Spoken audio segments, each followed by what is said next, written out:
Hello and welcome to Career Stories, the podcast that shares other people's career stories to help you with yours. I'm Dr. Luella Forbes, and each week I sit down with leaders, experts and entrepreneurs to uncover the stories behind their careers. At the end of each month, I'm joined by Associate Professor Michelle Gander to explore how those conversations might help you on your career journey. Listen every Wednesday for the latest career story. Dr. Mia Carbon is Deputy Director General of Biosecurity and Emergency Management in Western Australia. If you've ever seen Nothing to Declare, you know how much we in Australia care about protecting our unique flora and fauna. And Mia and her team are responsible for that for Western Australia, which is huge. With over 2.5 million square kilometres and 8 of the 15 Australian biodiversity hotspots, there's quite a lot to protect. I've had the privilege of working with Mia a little bit over the last few months. I'm really looking forward to hearing much more about what her team do. Mia Carbon, welcome to Career Stories. Oh, thank you for having me. So let's start with your current job.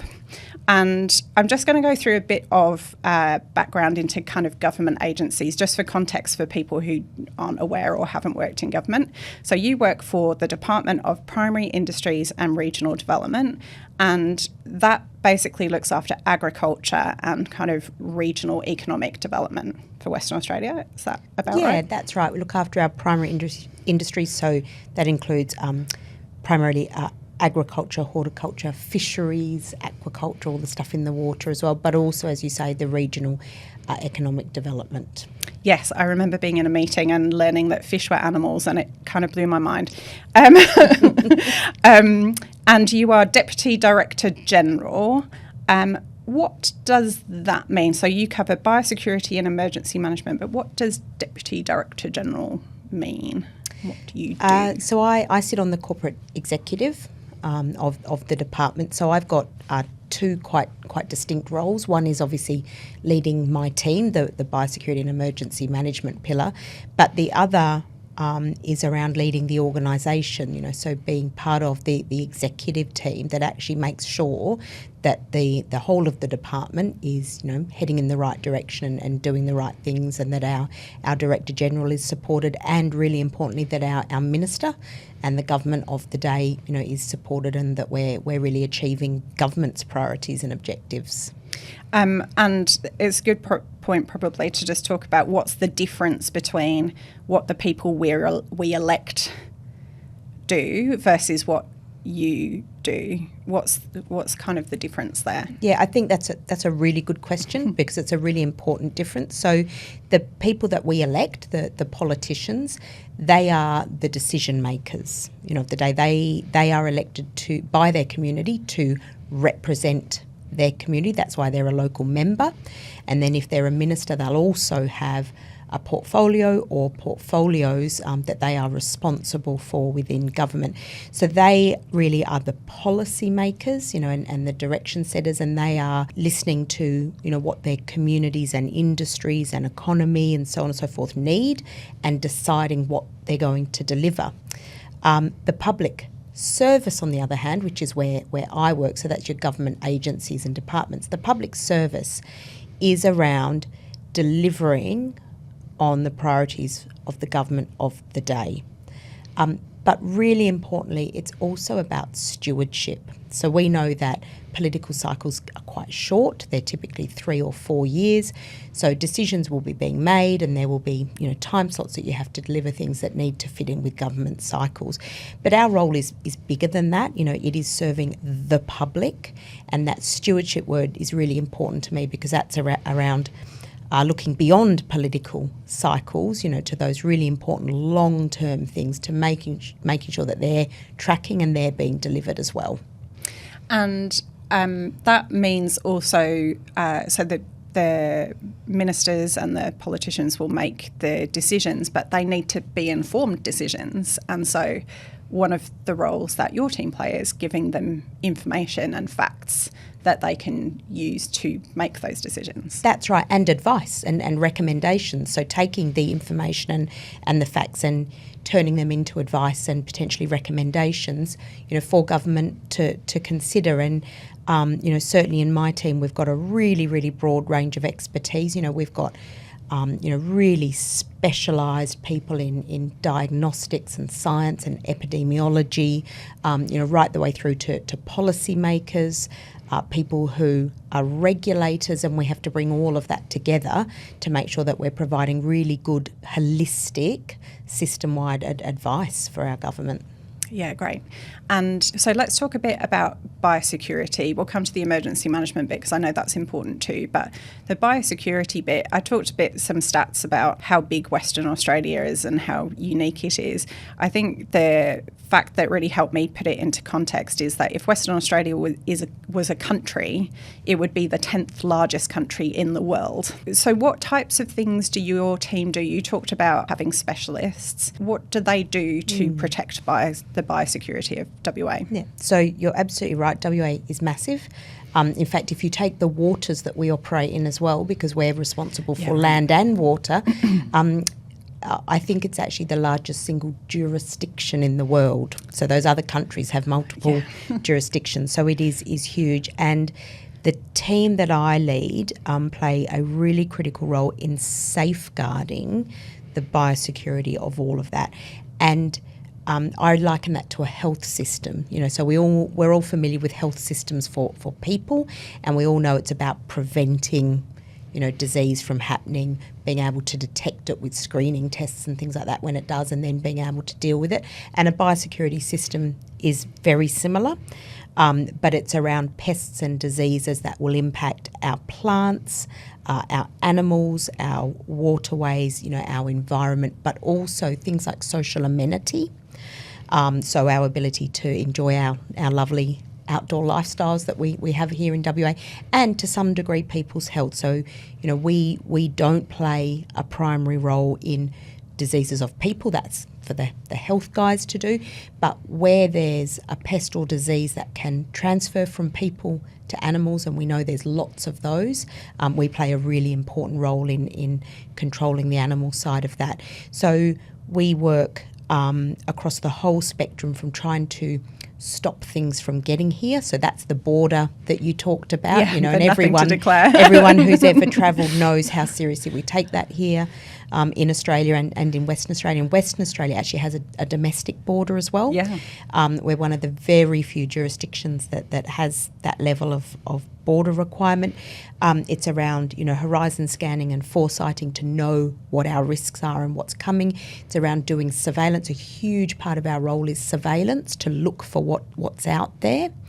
But also really important to look for what's not out there. All of that data goes in and is really valuable. And then once we have something here, because you're always going to get things, is around being able to respond to that. And that response might be through eradicating or containing or controlling, or managing the impact. If it's not something we can get rid of, managing the impact of that to, our primary industries, our communities, our environment. We also do a lot of other really important things in the team as well. We regulate animal welfare and, lots of other things as well. So it is a really big role. So there's quite a lot of things that your team deal with that people might have heard about. So things like bird flu. That's right. Would be an obvious one. I think when you're talking about animal welfare, you're talking about the animal exports. That's an area that your team kind of play a role in as well. So how big is the team that you have that does this? Yeah, so our standing capacity, as I call it, is just under 500 people. But because we have the emergency management part of the department as well, and we're very regularly in in emergency and incident responses. At any one time, that could be up to 700 or 800 people, because the response teams we put on for the duration of the response. So most of our emergency management work is in biosecurity, but it's far more broad ranging than that. It's whenever there's a natural hazard, for example, we have a flood or a fire or a cyclone, we will often come in and play a role either in animal welfare, in supporting primary industries in their recovery and things like that as well. Yeah, great. Now, I know when we first started talking about this, we were talking about the fact that you used to be a vet and that you have vets in your team and that there are government vets. And I don't know why I hadn't thought of it, but I was kind of blown away. I was like, the government have vets? What do they do? Do you want to talk a little bit about what a chief vet does and what the vets you have in your team do? Absolutely. So we have a team of vets, and they do a couple of different things. Our field vets do really important work out across the whole of the state. So they're the ones who are going out and doing a lot of the surveillance that I talked about. So they will be out, working with producers and with industries, to look for pests and diseases that are really important and that we don't want.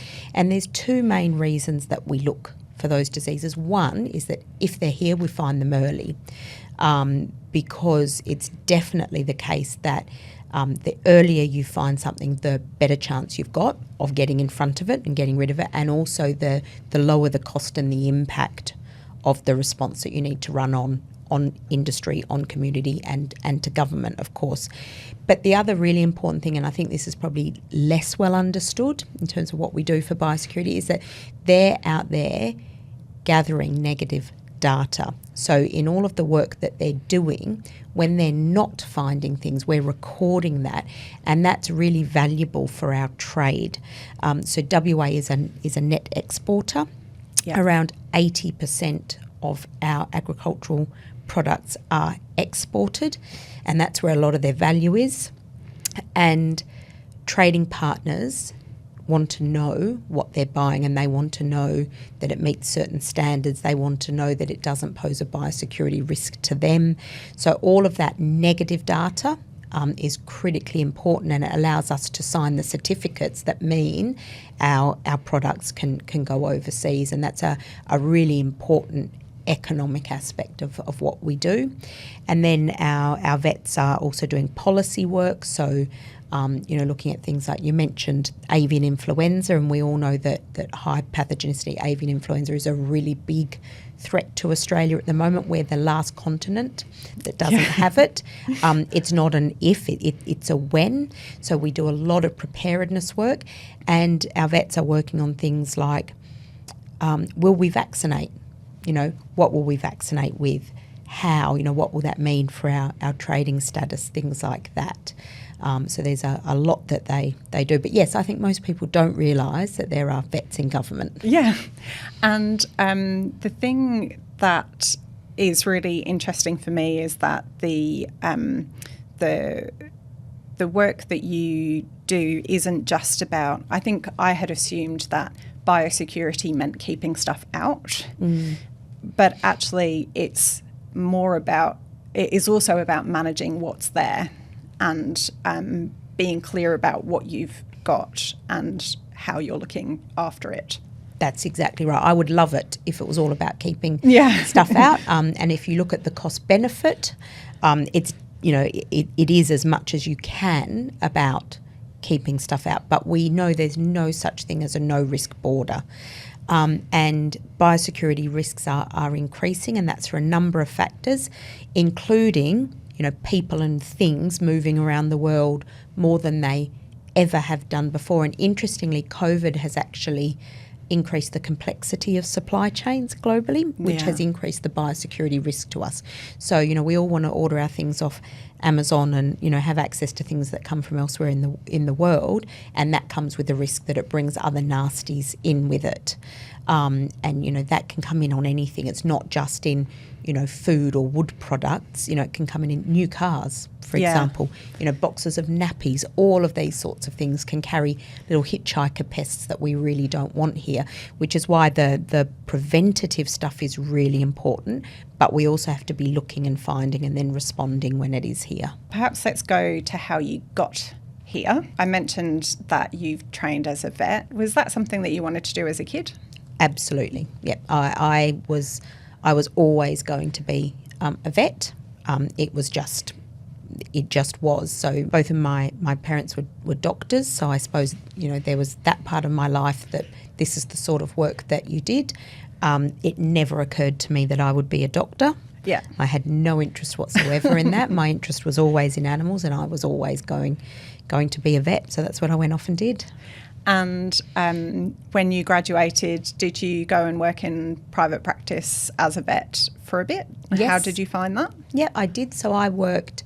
So I graduated, and my first job out of university was as a mixed practice vet. So seeing all sorts of animals. So dogs, cats, horses, sheep.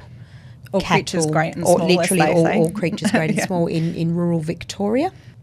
Down on the coast there, which was very beautiful but very, very cold. And I think, when I look at my clinical jobs, that was by far the favourite job that I had in that. It was really, really hard.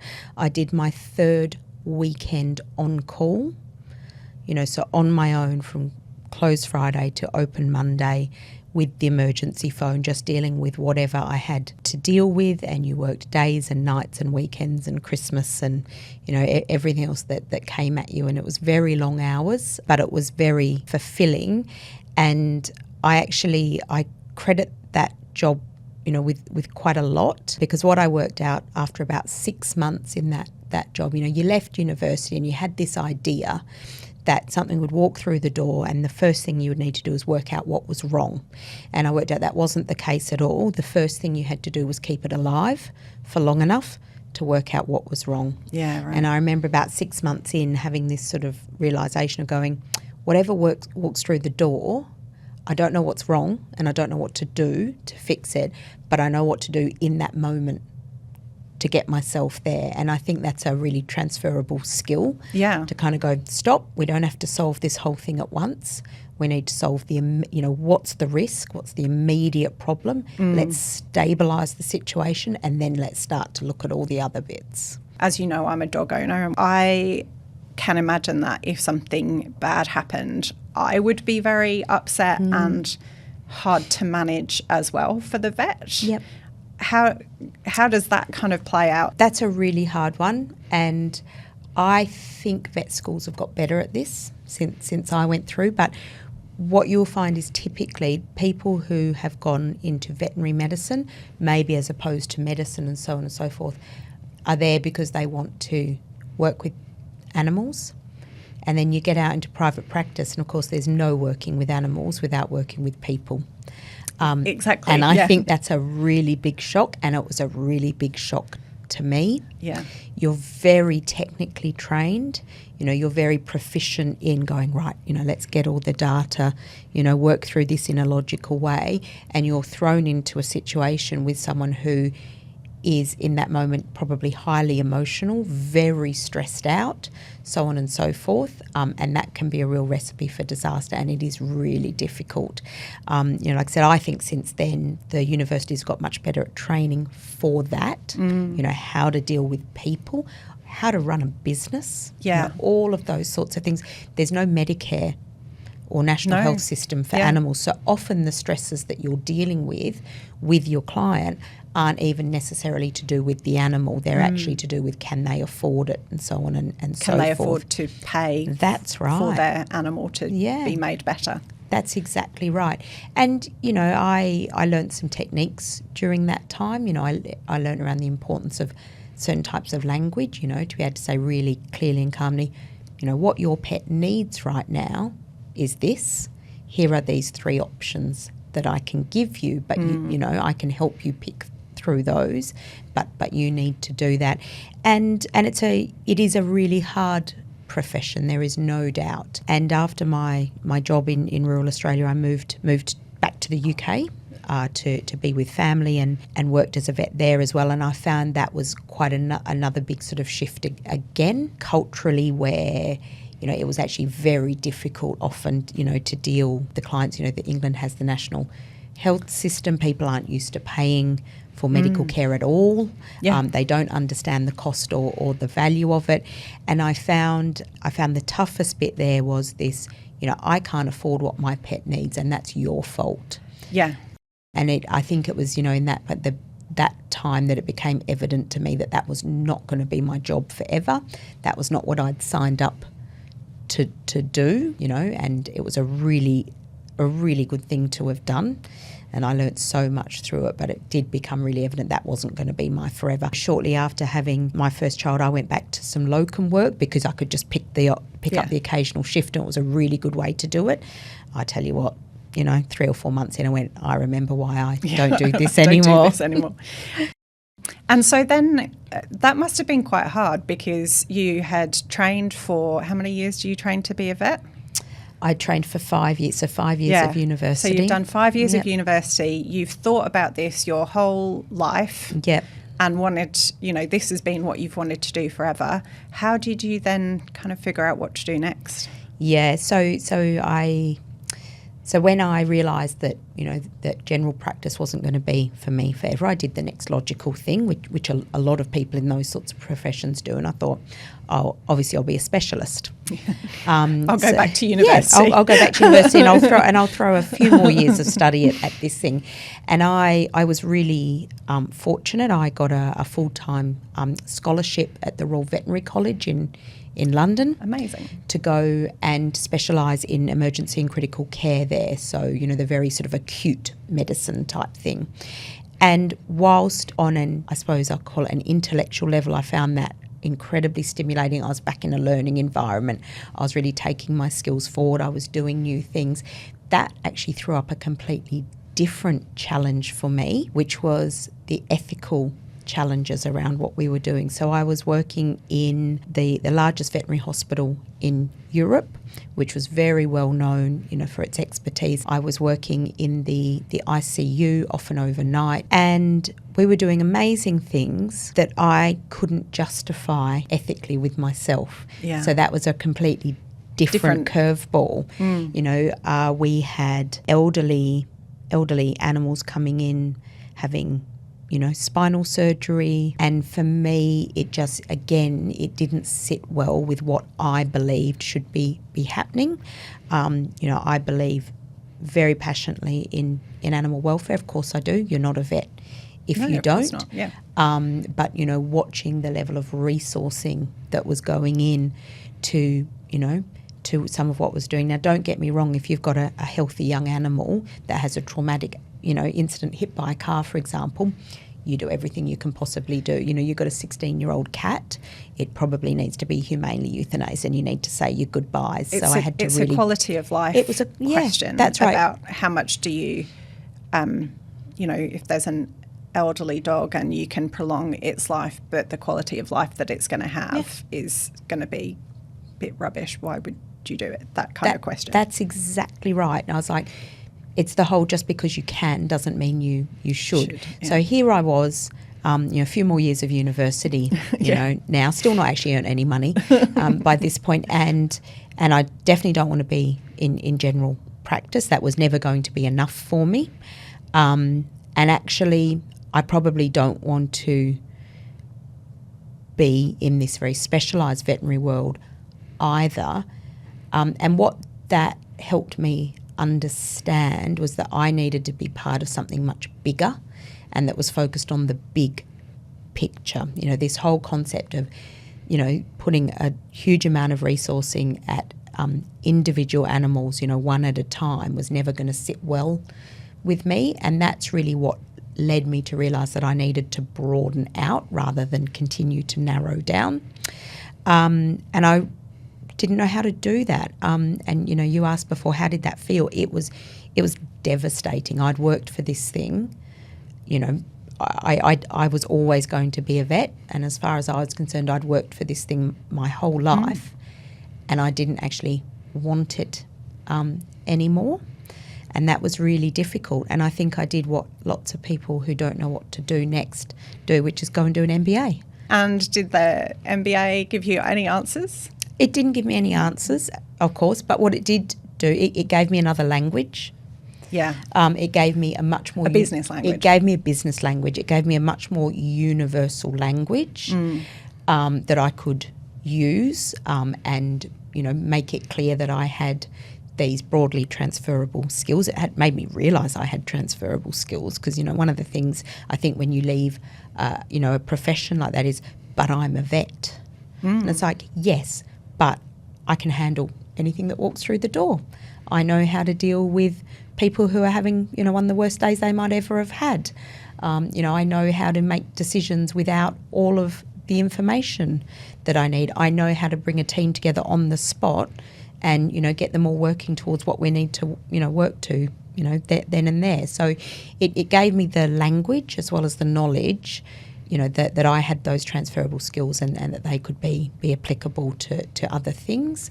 And it did broaden my understanding of what was out there as well, because again, I'd been very focused and only ever looking down one path, and I needed to understand what other paths there were. So that's when I first started in the public sector, and that was in the UK. Yeah. And interestingly, that actually was still as a vet. So I managed to find, what was a really good stepping stone between the different worlds. So there was my veterinary world, there was the work I'd done in the MBA, and then there was me knowing that, I didn't want to be a vet forever, or not the sort of vet that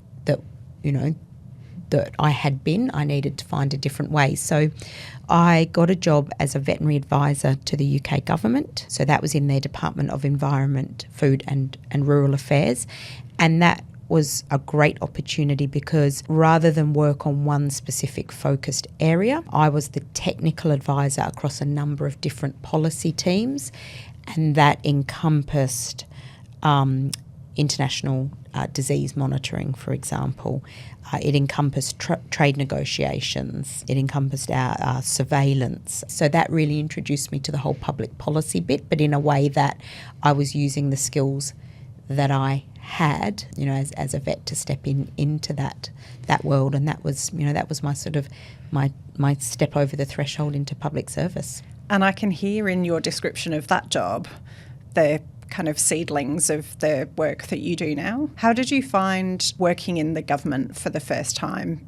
All of the policy and the bureaucracy in the original sense of the word that goes with it. How did you find that in comparison to the just do it, why haven't you done it yet environment of a vet practice? Yeah, I have to admit in my early roles in the UK, but also then when I moved to Australia, I was probably quite protected from that, and I think that's not uncommon for people who are still somewhat of a technical specialist in government. You're there to give advice on specific matters, and I think your day-to-day is not so directly involved with those other things, and I think that comes in much later, and that was a whole nother learning curve, for me. And, it's one of those things you just don't know until you know. But the administration of government is its whole own set of knowledge and skill set as well. And I found making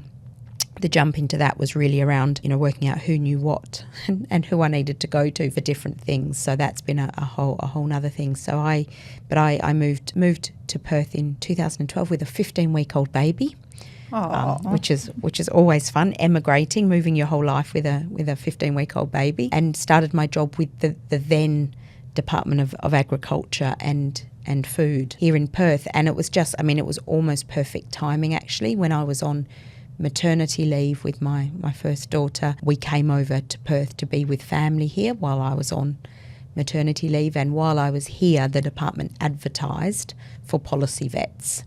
So I literally, so before I'd gone back to the UK, I had interviewed and been offered a role and secured a start date for sort of 6 months' time when we could actually get back here. And it just, it was just really fortuitous that the timing was there for me to be able to step, quite neatly from one side of the world to the other, but into a very similar role as a vet, but involved in policy, and then went into managerial roles, leading teams, doing certain control or containment or surveillance programs and things like that. And then was really fortunate, to go into the role of Chief Veterinary Officer for the state, which is obviously a really big, really important role that, that heads up our whole sort of, policy and technical and operational area for animal biosecurity in the state. And that was a fantastic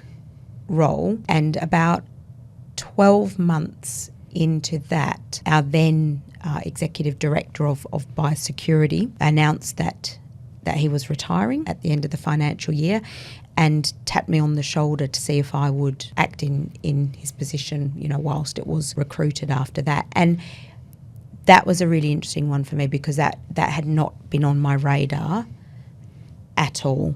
As far as I was concerned at that point in time, I had got to where I needed to get to for then.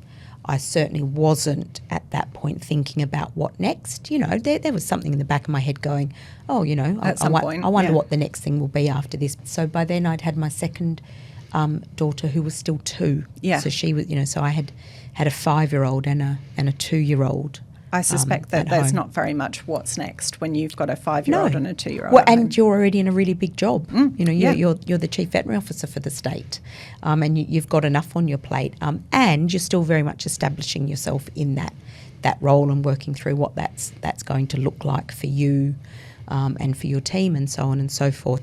So, like I said, that hadn't been on my radar at all, but I worked with the executive director on what it would look like, and agreed to take on the role for a number of months, whilst it was recruited. And between those two things occurring, we had a change in government, and the Labor government announced their machinery of government changes. So the executive director retired, and I formally took on that role on the 1st of July 2017, which was the same day that the machinery of government changes took effect. So on my first day as an executive, out of my technical role for the first time ever, we had 3 departments being amalgamated into one. And looking back, it's actually difficult to even describe what that period of time was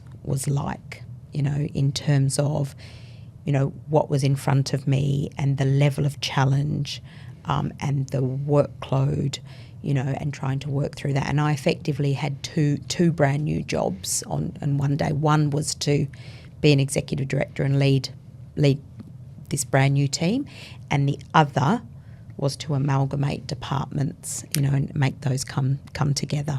Yeah, and it's something that I always find really interesting that I don't know what the language is everywhere, but in Western Australia we talk about machinery of government changes, and what we really mean is mergers. That's exactly right. And sometimes I find that language of machinery of government to be a little bit dismissive, because it implies that it's just a machinery and it's just a process, and it's quite kind of, you just need a new logo and a new title, when in actual fact it's quite a significant change of intent as well of the organisation. So a Department of Agriculture and Food is quite different to a Department of Primary Industries and Regional Development. And I think that sometimes the language that we use downplays the significance of the event. Yeah, it almost sounds automated, doesn't it? Yeah, it just sounds like it's... Press a button on the machine. Yeah, exactly. Yeah. And I always have a little bit of a problem with that.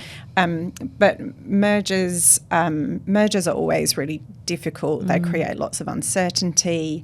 Quite often they're things that people haven't had a choice over. And so everybody finds themselves kind of in at the deep end. And I can imagine if you were, as a new leader, not in a technical role anymore, suddenly... obviously there's some specialisms to biosecurity, but that must have been really challenging. Yeah, it's very challenging, and those changes impact people. And, on day one, I think, the biggest thing is, well, what actually even is the change? So it's working through, what is the change, and people understandably always want more information. And I think it's really difficult for them when you can't give it to them. And I've always found, the only way to approach that from my view is just to be completely honest and open with people. I don't have that information. That's not something we know yet. We will have to work that through. I understand that's really frustrating because you want more. So do I. That's okay. When we've got it, we'll work through it. Yeah, that's really great. I mean, this is kind of my area of special interest, as you know, and I think one of the things that people underestimate is how much people value honesty in these processes and how important it is to figure out stuff together. Mm-hmm. And it sounds like you had no choice but to do that in that situation. So broadly, although there have been changes, so as I mentioned, I was in this job in an acting capacity. Yes. Right. And then because of the organisational changes that we were going through, of course, 6 months quite quickly turned into 2 years before we were ready to recruit that role. So that role went out to market, and I did put my hat in the ring, and I went through the first stage of interviews and got a second interview, and then I had I suppose an epiphany moment between the two interview processes. So it was Easter weekend, so obviously we had a long weekend, and I can't even remember what had actually happened during the day, but obviously it had been a particularly big day. And I said to my office, I need to get out of here. I'm going to leave a couple of hours early. If something's on fire, obviously call me, but otherwise, I'm just going to take a couple of hours and I'll see you guys next week. And I went to pick up my little girl from daycare. And when I got to the daycare centre, they asked me for ID to pick up my daughter because they had never seen me. They had no idea what I looked like and who this person was arriving to get this child. And that was an absolute wake-up call for me. So I took the Easter weekend to think about it.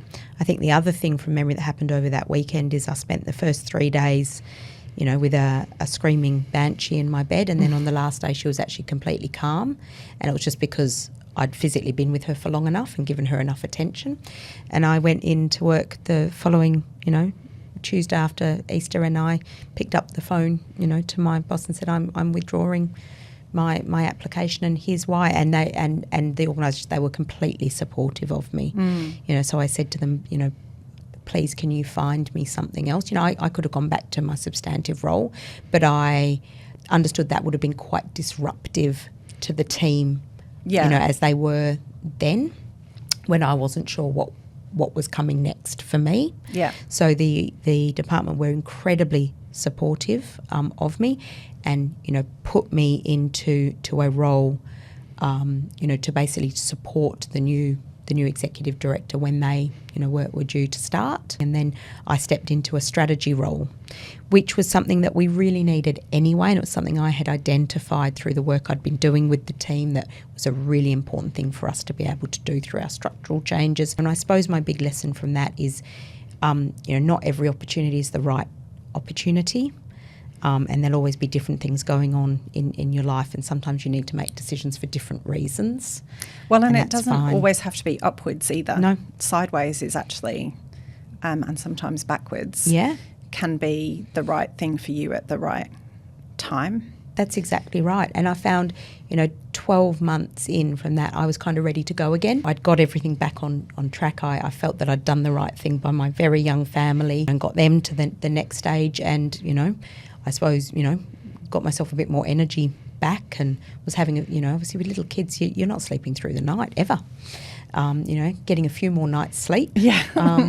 And I could get back at it. And then, indeed, when the executive director then left to take on another opportunity, the opportunity came up again for me, and I went back in and I won the role and went into it. So, it doesn't mean it's gone forever. Yes. You make decisions for whatever reason, you make them at the time, and that's okay. Yeah, there's no fault or kind of issue with you having other commitments outside of work. That doesn't mean you're not still interested in your career. It just means that you're making a different choice at a point in time. It means you're normal. Yeah, it does mean you're normal. Yep. I'm interested to know kind of what your tips might be for people who are working in the public sector. How do you navigate kind of getting things done in a bureaucracy? That's a really interesting question. I think primarily it's around your team and your networks and knowing who knows what. So, you know, I think in any leadership role, you know, as you go up, you can do less. You absolutely cannot get it all done yourself.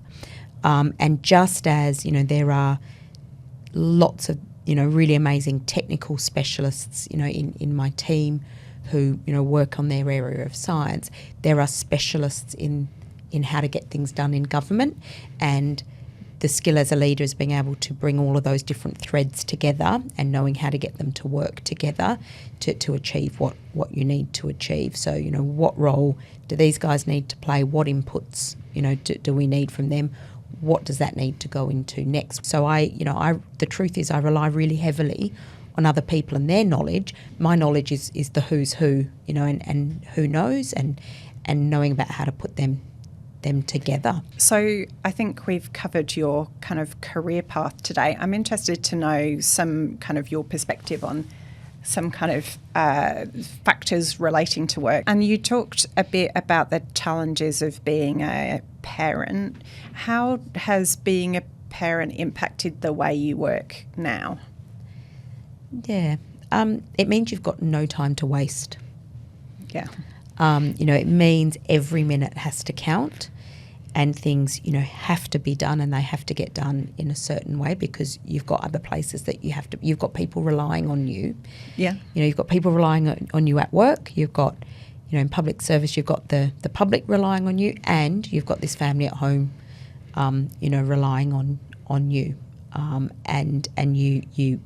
I definitely credit my family with the fact that I don't work 18 hours a day, because otherwise I think I would. I think I'm that kind of person, and I can't. It's not an option to me, and it's a much, you know, from my end, it's a much better way to be, to have that balance, to have to step back and go and do those other, you know, really important things and be there for them. But it certainly makes you efficient. Yeah. Well, and my next question was going to be, what does work-life balance mean to you? So how do you find the balance now?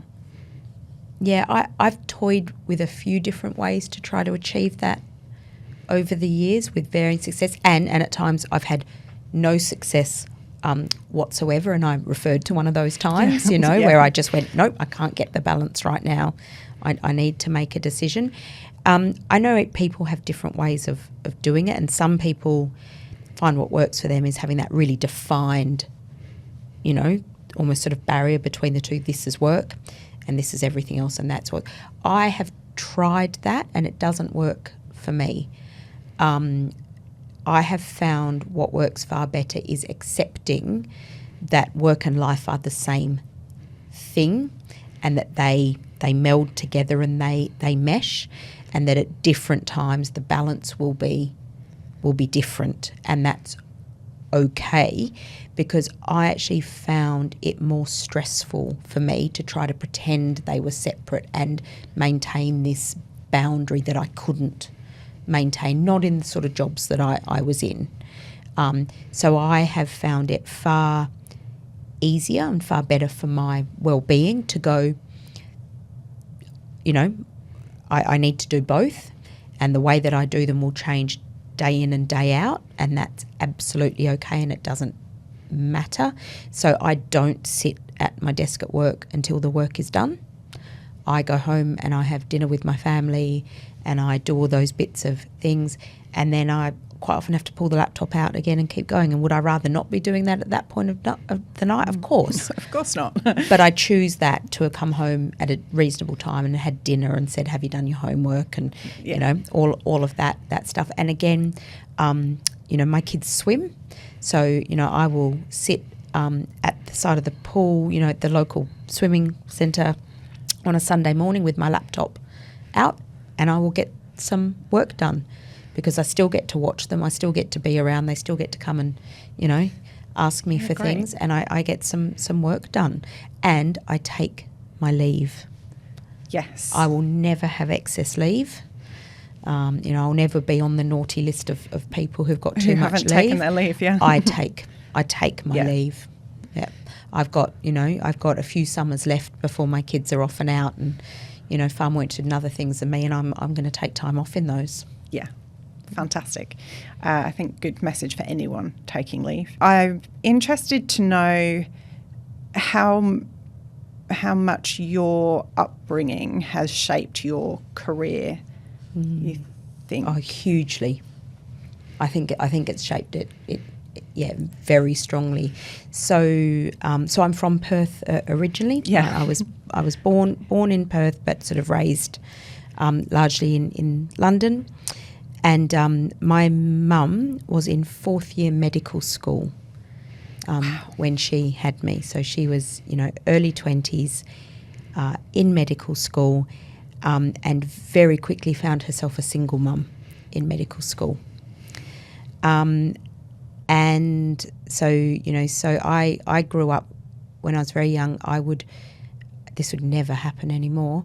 I would sleep in a spare bed at Fremantle Hospital while she worked, did the night shift in the emergency department. Wow. And, you know, we moved a lot. So we moved within Australia, and like I said, we then moved to the UK. I think I went to 9 schools. Mm-hmm. And that had its challenges, but it also made me who I am. And I think it really contributed, you know, to how I address, you know, challenges and my personal resilience and all of those sorts of things. But, you know, fundamentally she and then, you know, later my, you know, my stepdad, who is absolutely amazing, they worked so hard. My whole upbringing was that you work hard, you work for everything, you know, you've got, you know, and you kind of go a bit above and beyond. And I think that's fundamental to who I am and how I work, and therefore the career that I've had. But also a big part of that was you can do it. I was going to say, I hear a lot of adaptability in what you talk about in terms of, like, be it kind of sleeping in Fremantle Hospital or going to 9 different schools. It's like, well, something's going to change. You're just going to kind of suck it up and get on with it. That's exactly and, right. you know, not worry about it too much. Just keep going. Yeah. Yeah. Okay, interesting. So now we're going to go to some quick fire questions. Oh, okay. Easy one to start off with. What is your coffee or tea order? It's an oat flat white, and I would rather it wasn't an oat flat white. I'd rather it was a normal flat white. But I found once I hit a certain age that milk and I did not get on very well anymore. Okay, oat flat white. Would you rather work from home or from the office? From the office. I love an occasional work from home day, mostly because I can wear my Ugg boots, but generally I need to be in the office. Are you an early bird or a night owl? Night owl, definitely. Are you an introvert or an extrovert? Extrovert. Do you prefer using Word, Excel or PowerPoint, or you can nominate a different tool if you want? Only Word. Oh, really? You never put an Excel spreadsheet in front of me. I just glaze over immediately. What's your communication style? If somebody needs to talk to you or they want to kind of tell you about something, do you want them to call you or email you or send you a Teams message? Oh, look, really, I want them to be face to face. I'm very Pop much. over. I'm a face to face person. But otherwise, it's calls for important things, and it's text messages for quick things. Gotcha. Just on that, I know that you've got lots of regional teams. We didn't pick up on that, but because there's something like 60 offices across. That's right. WA for DPIRD. How do you stay connected to those guys? Oh, it's really difficult. It is a big challenge that we have. You know, the tyranny of distance.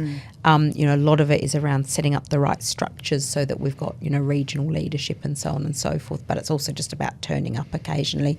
And I'll be the first to admit that I don't get to do that nearly as much as I would like to do. I think COVID showed us this perfectly. If you've taken the time and the energy to build relationships with people, you can get a heck of a lot done online, on Teams, all of that, but you need to have the relationships there for that to work. Yeah. So your regional people call or text you. And then finally, is there a book or a podcast that's informed your thinking about your career at all? There's no single book or podcast or anything like that, but I suppose there have been a few almost, I'd say, little snippets that you pick up from lots of different things as you go around that certainly have shaped my career. And one actually that I steal directly from my boss, and I think it's some ancient Japanese proverb or something like that, but it is so true that I may as well use it. And it's that, if you want to go fast, go alone. If you want to go far, go together. The majority of what we do, we actually need to go far, and you can only do that together. And then last question, what are you proudest of? Oh, you saved the hard question for sorry. last. What am I proudest of? I'm incredibly proud of my career, and I'm incredibly proud of my family. And I think most of all, I'm incredibly proud that I've got two because I've got two girls, so I've got two daughters that see how hard their mum works, that see how important it is to me and how important what I do is to everybody else, but that they aren't secondary to that at all, that it's sometimes a juggle and we don't always get the juggle right, but that we all do our absolute best. And, my oldest daughter, the one who was 15 weeks old, is now 14, and I can already see who she's becoming. Sometimes I can walk in the door and she can take one look at me and go, "What do you need me to do, Mum?" Because she understands that we're a team as well, and that we've all got lots of different things going on and everyone's got different needs, and sometimes this person's needs are more than this person, and that they actually respond to that. And so I just think the role modelling that I've had the opportunity to give them, I hope sets them up in a similar way to the role modelling that I got from my mum, and all of the adaptability that gave me. I think that's a brilliant way to finish, the kind of role modelling for future brilliant women to have really fantastic careers. Mia, I really loved hearing your story today. Thank you so much for joining us on Career Stories. Thank you. If you enjoyed this episode, please like and subscribe in your podcast app. It helps other people find us. And join me and Michelle Gander at the end of the month for our reflections on this conversation and the rest of this month's Career Stories.